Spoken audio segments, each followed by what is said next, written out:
How well can the Philippines respond to the ongoing Middle East crisis? Let's discuss this with our first guest tonight, Professor Emmanuel Leyco, President and Chief Economist of the Credit Rating and Investor Services Philippines Incorporated. Good evening and welcome to The Big Story. Good evening to all of you, ladies. Thank you for having me back. Actually, it's not my first. First of all, we're being hit by a double whammy, the historic low of the peso and rising oil prices. So far, how would you assess the government intervention? Well, when it comes to pricing petroleum, there's really not much we can do in the world market. And I think even on the currency market, I don't think we can do much other than say that maybe the Bangko Central may intervene. But the intervention of the central bank and any central bank for that matter is really limited. There's not much you can do. When the market moves, the government may not be able to do much, especially if the currency is on a floating environment. Mm-hmm. But already, for instance, Class D and E are very concerned about rising food costs. Where can the government intervene to address the vulnerable sectors to help mitigate the effect of the crisis? I think we have to go back to the structure of our economy. The economy is primarily driven by consumer spending, consumption, and more than 60%, even 70% of our GDP comes from household spending. Now, if our purchasing power is threatened, which is already happening with the weakening of the peso, I think that should be a source of a major concern for the government. So the purchasing power of the Filipinos is being threatened in two fronts. One is the weakening of our currency, and on another front is the inflation that is being triggered by the continuing increase of oil prices. So can we do anything there? I think the government will have to be more active, not necessarily on the financial or monetary aspect, but I think the government may consider doing more on the fiscal side. For example, right now, the consumers, the citizenry, are already suffering from the high prices of petroleum in the market. They cannot handle that kind of increases, big increases in just a matter of days. I think the price of petroleum in the country has already gone up by about 40%. And in the meantime, minimum wage earners have not really moved when it comes to their income. In other words, people are being left on their own in managing continuing increases in prices. Yes, there are some initiatives of the government in terms of distributing subsidies or ayuda, but it has all become, in a very slow manner. Many of our people are already complaining, and even with the ayudas, these subsidies are not enough. Yeah.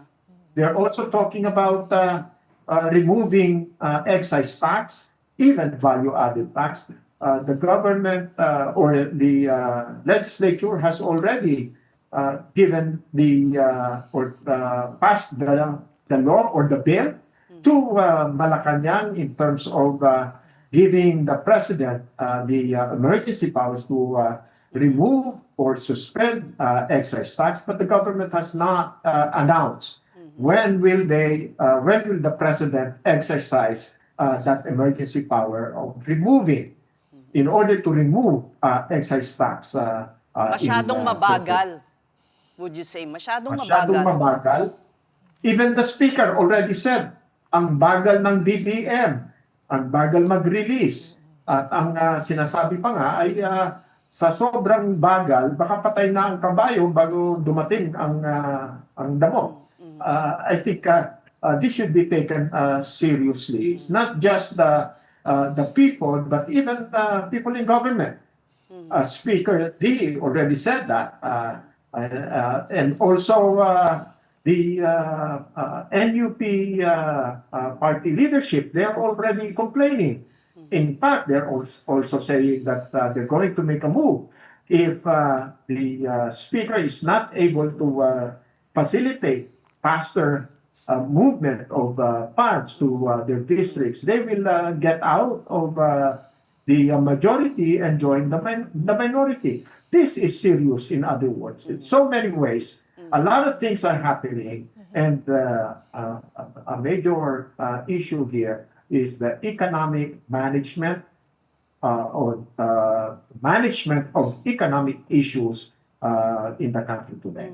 Not to mention, Prof, the potential increase in LNG because of tight supply, and that's already 15 to about 18% of usage of LNG in power generation, so which will mean higher electricity costs. Oh, that's, I think that can be expected. A lot of this is already being put on the table. Utility expenses will definitely go up. Water and electricity will have to go up. And then transportation, the first sector that is hit, they already said they need to have a fare increase. They were given 1 peso, pero nasuspinde. So, galit na galit yung mga super, and I think we can understand that. They're asking for more than 1 peso. They were announced that it was announced that they will get 1 peso fare increase, but it was suspended. So, the more people are frustrated, it seems that the people are more getting into a protesting mood. I think the protest in the streets right now are very reasonable. They are reacting to an issue that they are not expecting, or they are not feeling that the government is able to address. Professor, like you said, the BSP probably won't have any moves left anyways, but they do have some available tools still. And in terms of our fiscal space, do you see any room for government to maneuver? But the question there is, for how long? Because, I mean, our economy has already slowed down because of the slow disbursements by government, and now the pillar of it, household consumption, is also going to get hit. I think we have to learn from what we saw last year.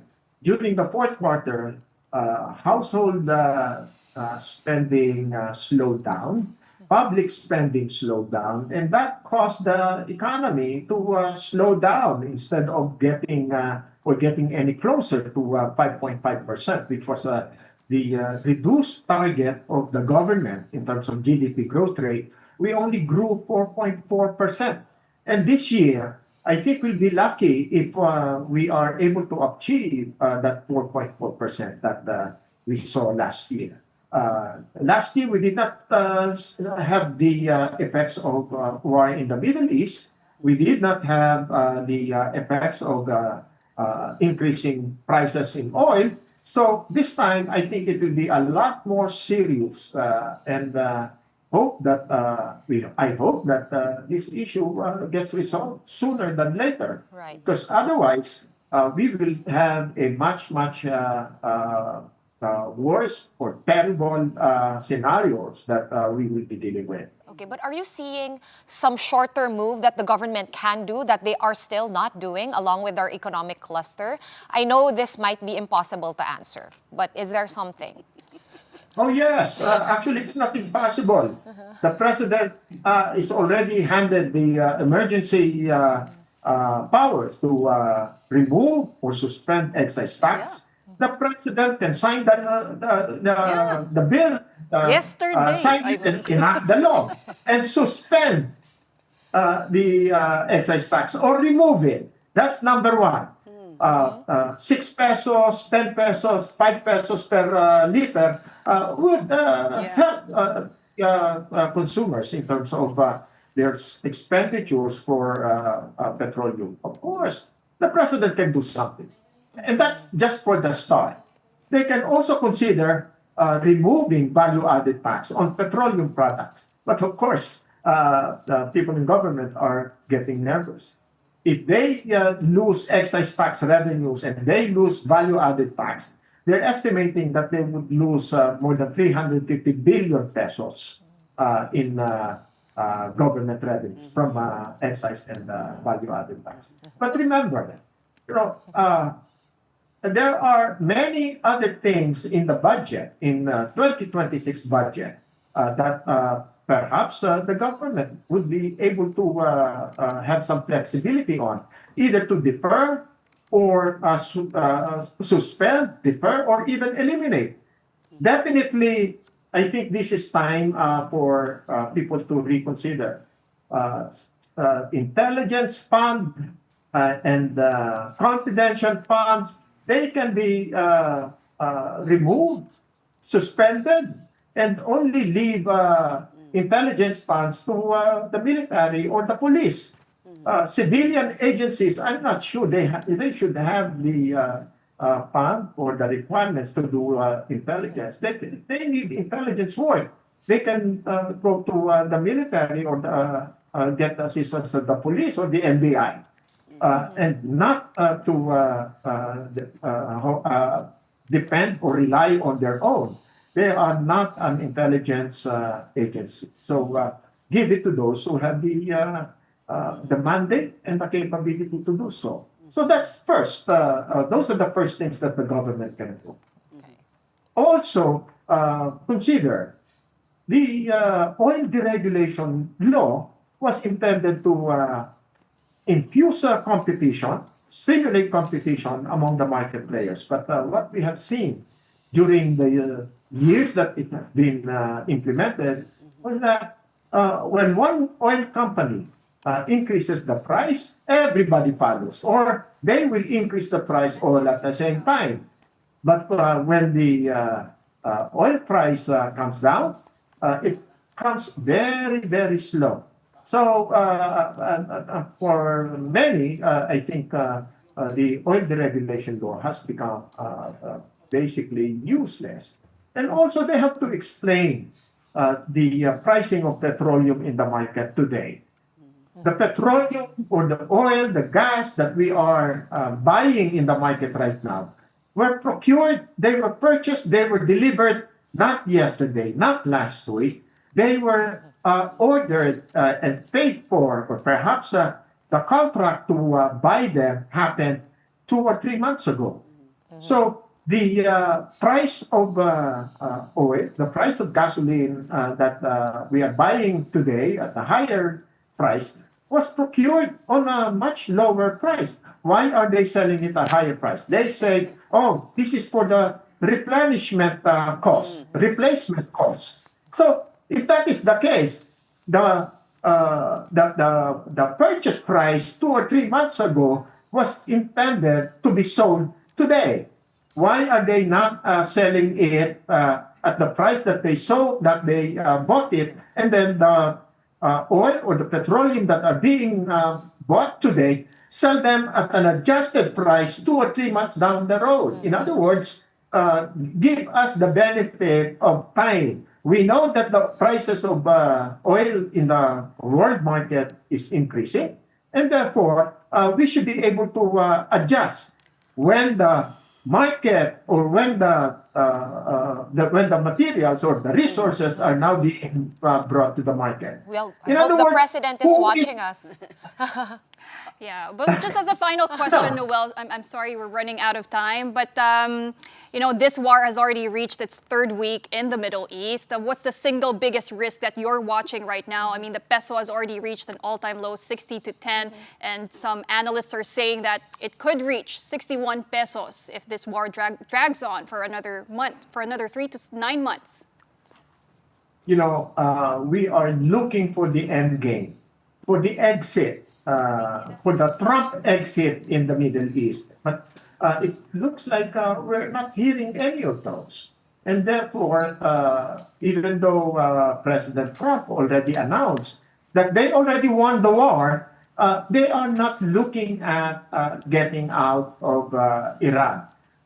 Iran, on the other hand, they're saying that you have eliminated almost everybody in the leadership. They have replaced their leadership, and therefore, they're not going back to the negotiating table. Instead, they are demanding that the U.S. gets out of the Middle East. Actually, the terms of engagement between the U.S. and Iran and Israel have changed. Instead of just Iran reacting to attacks from the U.S., they are also attacking U.S. bases in the Middle East. They're not just attacking Israel, they're attacking Saudi Arabia, the UAE, Qatar, and other countries where the U.S. bases are. Right. This is totally different from what we saw a few years ago. Right. Professor Emmanuel Leyco, we thank you for your perspective. Thank you so much for being on The Big Story.